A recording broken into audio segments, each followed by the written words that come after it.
Hey guys, what's going on? And in today's video, as you can see from the title, I'm very excited to do a comprehensive shipping guide specifically for eBay. Ship my pants, you're kidding. You can ship your pants right here. You hear that? I can ship my pants for free. Wow, I just may ship my pants. Yeah, ship your pants. Billy, you can ship your pants too. I can't wait to ship my pants, Dad. I know you guys have been looking out for something like this, and I've been asked multiple times to make this. I just am finally getting around to it, so I hope you guys enjoy this video. Now, if you don't know who I am, my name is Derek. I am a full-time reseller. What I do is go to things like thrift shops or even garage sales to find items that are profitable to flip online on Amazon, eBay, and Mercari. Wow! Now, specifically today's video, as I said, is going to focus solely on eBay, mostly because that's where a bulk of resellers reside. So I figured I would appeal to the masses if this video does well and people are asking for an Amazon shipping guide and how to get started over there. I would definitely be happy to do that in the future. If you want to see something like that, definitely let me know in the comments down below. Leave a like on the video and make sure you subscribe and ring that bell. That way when the video does pop up, you'll be notified and will be one of the first people to see it. Shipping can make or break your business. It's not always about getting the item from point A to point B, but you also got to make sure that that item doesn't show up broken. And then on top of that, you got to make sure you're charging the customer an appropriate shipping, or if you're charging free shipping, make sure that you're still able to make money on the product that you're selling. I'm going to be going over a few things in this video, namely packing materials and where to find that stuff, the type of shipping supplies you may need, such as a printer or a scale, the different options of shipping services and which ones probably work best for your type of business. And of course, we're going to be going over how to charge the customer appropriately as well. Full disclosure, before we do get into the meat and potatoes of this video, I just want to let you guys know that everything down below is an Amazon affiliate link. So if you do purchase something through there, I do get a small kickback for it. But these are direct links to the items that I buy them at the prices that I buy them for. So you know I'm not just upcharging you to make a couple bucks. Also, as a quick disclaimer, I do want to let you know that this video does relate directly to United States eBay sellers. Now, you can get some good stuff if you're out of the country, but I do want to let you know that the shipping programs and stuff like that I'm going to be talking about are all US based. Now, getting into the first subject, I want to talk about the different types of shipping programs there are. The three major ones on eBay that you're going to run into are the United States Postal Service, or USPS, UPS, which is the United... Dumbass. UPS, which stands for the United Parcel Service, and FedEx, which stands for Federal Express. USPS is probably going to be your best service to ship through on eBay, mostly because they're partnered with eBay, so you get the best discounts with them. Now, I say this with a grain of salt because if you're sending oversized packages, such as something like a golf club, usually your best option is going to be UPS, aka Buster Brown, aka the guy in the brown shorts, aka Kevin James on that one TV show, King of Queens. I'm going to take a nap now. Now, I do say that items on the larger size go better with UPS is because USPS actually charges a ground surcharge if you actually have an item over a certain length. So the length fee that I just mentioned is about parcels over 22 inches long, up to 30 inches, or over 30 inches in length. I mentioned golf clubs because that's something very common that resellers pick up. They'll pick up a $50 golf club for $10 at a yard sale, but they won't realize that it's going to cost them $40 to ship that if they go through USPS. So I always suggest looking at UPS and checking your options. There's a few different options whenever you are selecting your shipping to ship something out. So make sure that you choose the best option that is for your item, because sometimes the first one that pops up isn't always the cheapest price and isn't always going to be the best way to get it to the customer. When you're also looking at this, you can also see estimated delivery dates. If there's one that's the same price that's going to get delivered a little bit faster, I would suggest going with that in order to get the item to your customer as fast as possible. This will help with your ratings and then also help you maintain a store and a reputation. That way people come back to you in the future because you got fast shipping. With Amazon around today and having a 2-day free shipping, most people are expecting very fast handling time. I usually have 1 business day handling time. That way I can get the item out the next day, but I'm normally taking anywhere from 5 to 10 packages to the Postal Service every day, so it's not really a burden for me to do next day shipping because I'm able to pull pack that item before I go to bed, and then the next morning when I wake up, I'm actually able to go out to the post office and get my day started that way. So the over length fee as of April 2022, which was the last time I could find any updated data on it, was $15 surcharge. So an extra $15 in shipping can definitely make or break your profit margin and definitely your will to want to sell that item again. So make sure whenever you are selecting your shipping options to be sure that there is no $15 surcharge on there. And if there is, you can go through UPS or you can go to pirateship.com. You can see what the best rates are there. I've used that website quite a few times. I don't use it as much for eBay as I do with Amazon, but honestly, it's one of the best tools that you can have in your pocket. There will be a link to Pirate Ship down below. Now let's talk about materials.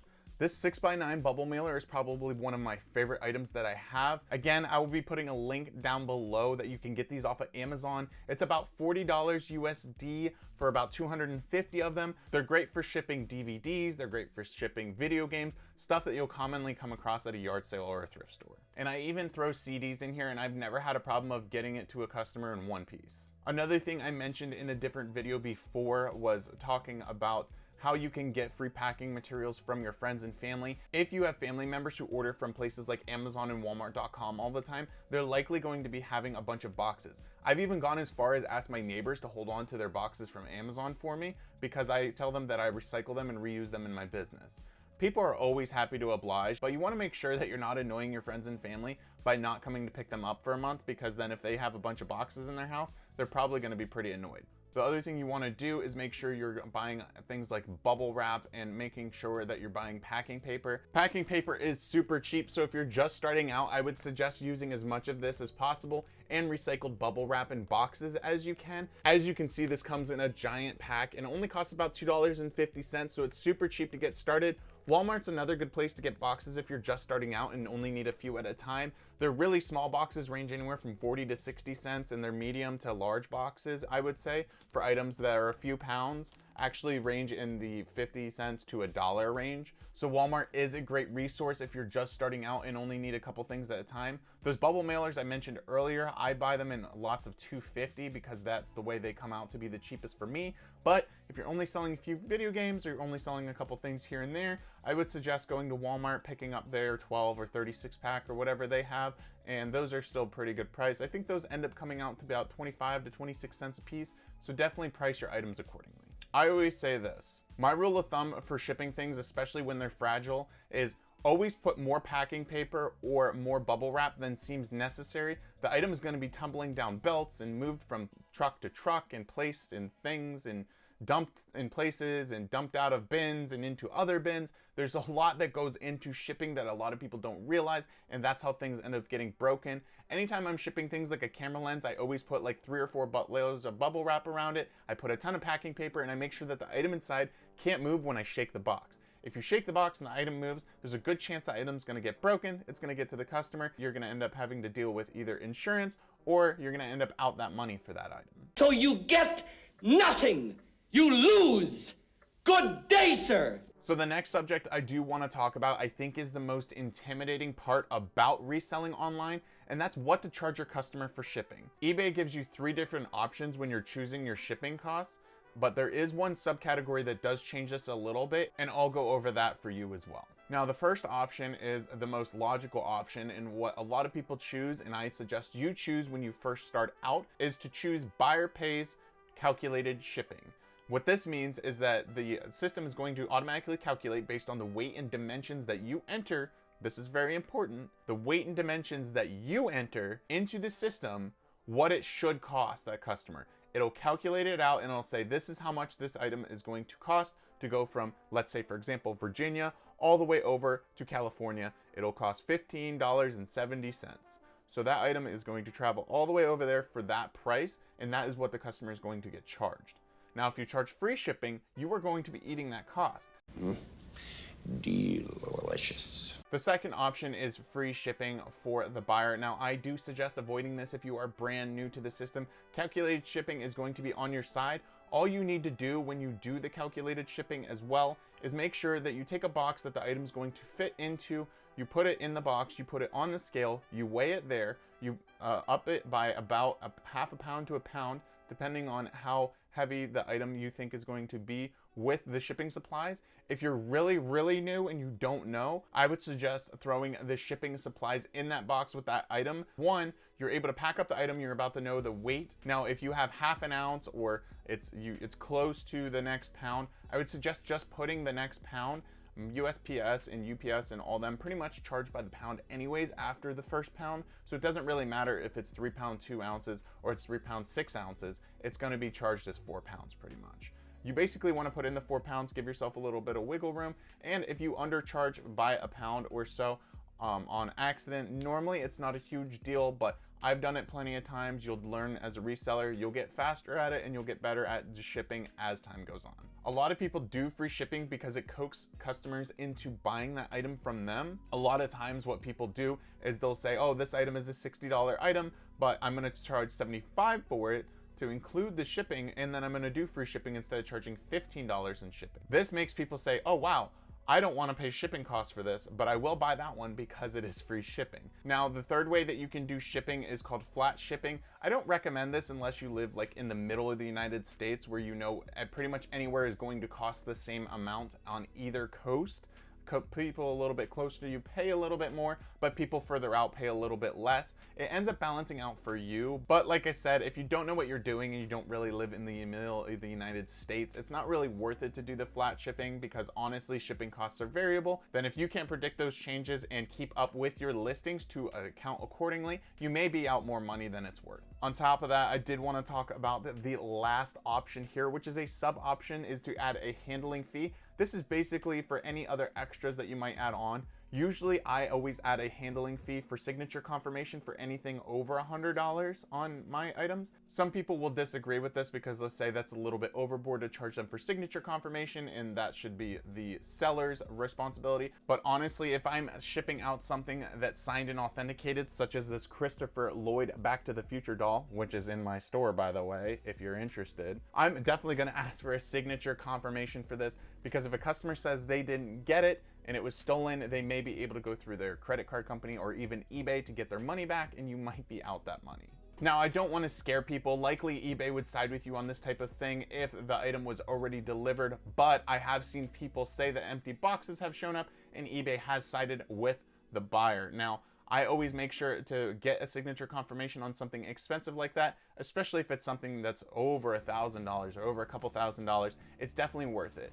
Now, if you're selling something that expensive, honestly, if your margins are good enough, you'll just eat the cost of the $5.95 that it is to get the item signed for. But honestly, if you're selling a smaller item that is worth a couple $100s, I always suggest getting it, and you can use this handling cost to include the cost of that. Just make sure when you're doing something like that, you do disclose it in the description. That way people know that you're not just charging them a handling fee just for the sake of it. Another thing I did want to talk about briefly is shipping internationally. I always suggest shipping through the USPS International Shipping Program. A lot of people do not like the program and opt out of it based on the items that they are selling. For example, Levi's jeans, if you do have the international program enabled on those jeans, you may end up getting what's called a Vero claim, which will affect your account in a negative way. I'm not going to go into too much depth to Vero claims in this video because this video is specifically about shipping, but I will leave an article down below talking about what it is. I like the international shipping program because it eases the international shipping for a seller like me. It makes my life a lot easier. I actually sell a decent amount of items to Canada and Mexico, so I always suggest that people are enlisted in that program, but make sure the items that you're selling are able to be sold internationally and won't cause you any problems. Again, for this type of thing, I'm going to leave an article down below that kind of goes over the eBay International Shipping Program. You can decide whether or not you want to be part of that program or not. Some people just sell to the US. Some people only sell to the 48 contiguous states to keep shipping costs down and to avoid handling concerns. One of the last things I want to talk about is the type of equipment you're going to need as a reseller. I already talked briefly about boxes and packing materials, but I want to talk about some of the other stuff you're going to need. This guy right here is a tape gun. It is the Duck, I think it's the Duck brand, and it has been an awesome tool for me. It's better than trying to unravel tape all the time, and if you're just starting out, it's definitely a good investment. I think you can pick these up for like $5 or $10. They're not expensive. I usually suggest buying as much tape as you can at one time because honestly, you're gonna go through a lot of it.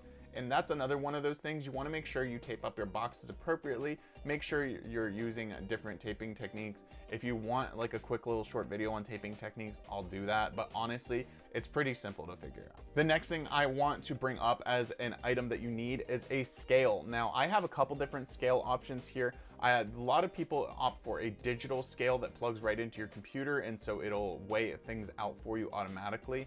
I like this little guy here. It runs off of a 9-volt battery. I got it off of Amazon. I'll leave a link to it down below, but it was only like $20 to $30. So this is a great pickup. It goes all the way up to 90 pounds. So even if you have something really small and heavy, it'll work great on this. It works on big boxes too. So if you decide that you need to ship out something that's relatively large, as long as you can still see the numbers on here, this is a great scale option. Here is another scale. It is called a Brecknell scale, but this is pretty cool. I think this one goes up to 250 pounds. This is better for bigger parcels, especially if you start sending stuff into like Amazon's warehouse, for example. This would be a great scale for that because those bigger boxes will sometimes cover up the screen on the other ones. And this one has a pretty handy hold function. So that way, if you press this in, it'll hold the weight. You can take the box off and you can see what the weight was. One of the last couple things I definitely recommend that you have as an eBay seller is a Rollo printer or another thermal printer. Now, this isn't a complete necessary item if you're just starting out. This is a Rollo wireless printer. Now, this one was about $300, so this is a little bit more on the expensive side, but you can get thermal printers for a little bit cheaper. You definitely want to make sure you're reading reviews. I've definitely had other label printers that were crap and did not work well. Rollo, I know, is a pretty good brand, but you don't actually need a thermal printer. You can actually get just a regular printer like the one I have back here, and you can just print the labels off and tape them to the box. I just got sick of doing that. When you're selling a couple hundred items a month, it's definitely worth it to have one of these guys. One of the last tips I want to give you guys is talking about handling time. Handling time is very important when it comes to eBay sales. Make sure you guys are getting stuff out on time, because if it is late deliveries can definitely affect your seller performance. You don't want that to go down. I usually, as a good rule of thumb, try to ship your items out in 24 to 48 hours. A lot of people opt for the 3 to 5 business days as their handling time if they are part-time sellers. That way they have the weekends to ship items out, or maybe sometime during the week when they're not busy with their full-time job. I honestly suggest, if you want repeat business, to get your items out within 24 to 48 hours.